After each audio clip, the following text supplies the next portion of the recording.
And ఈ GT 650లో exhaust change చేశారు. As you can see dual exhaust కాదు, సింగిల్ ఎగ్జాస్ట్, కాకపోతే దీన్ని ఎగ్జాస్ట్ ఇట్లా తీసుకొచ్చారు. అండ్ దీనికి NGK స్పార్క్ ప్లగ్ ఉంది. దీనిలో పవర్ట్రానిక్స్ ఉంది. లెవెల్ 2 పెడితే దీని మ్యాప్స్ ఆటోమేటిక్ గా సెట్ అవుతుంది బండి ప్రకారం. 1 పెడితే హైయెస్ట్ పవర్ వస్తుంది. అండ్ దీనిలో కూడా మ్యాప్ 10 పెడితే ఫ్యూల్ ఎక్స్ లో కూడా హైయెస్ట్ పవర్ వస్తుంది అనమాట. సో దీని పవర్ట్రానిక్స్ ECU తో పాటు ఫ్యూల్ ఎక్స్ ఉంది అండ్ DNA ఎయిర్ ఫిల్టర్ కూడా ఉంది. ఇంకా ఈ బండిని టెస్ట్ చేస్తున్నారు అంట పవర్ వైజ్ గా అదంతా. So no will do like 0 to 150 race లేదా 0 to 100 రేస్. స్టాక్ Aprilia వాజెస్ proper stage 1 or stage 2 tune కాదు, బట్ పవర్ట్రానిక్స్ వేసి కొద్దిగా మ్యాపింగ్స్ చేంజ్ చేశారనమాట, ఫ్యూలింగ్ రేషియో అదంతా. So compare to normal GTs this produces more BHP and more torque. And మీకు ఒకసారి దీని ఎగ్జాస్ట్ సౌండ్ కూడా వినిపించేస్తా. So this is the exhaust note. Next level ఉంది దీని ఎగ్జాస్ట్ లౌడ్నెస్ అయితే.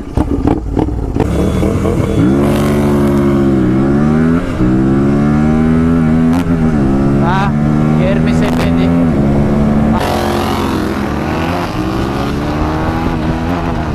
చలో ఒకసారి GT ఇప్పుడు నడిపి చూద్దాం.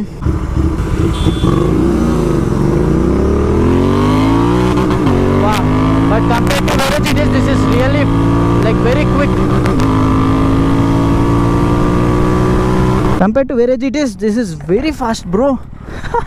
నేను వేరే GT కూడా నడిపినా కానీ దిస్ ఇస్ లైక్ చాలా క్విక్ ఉంది కంపేర్ చేస్తే మాత్రం టార్క్లో. But yeah in the end అదే గెలిచింది ఎకో మోడ్లో కూడా.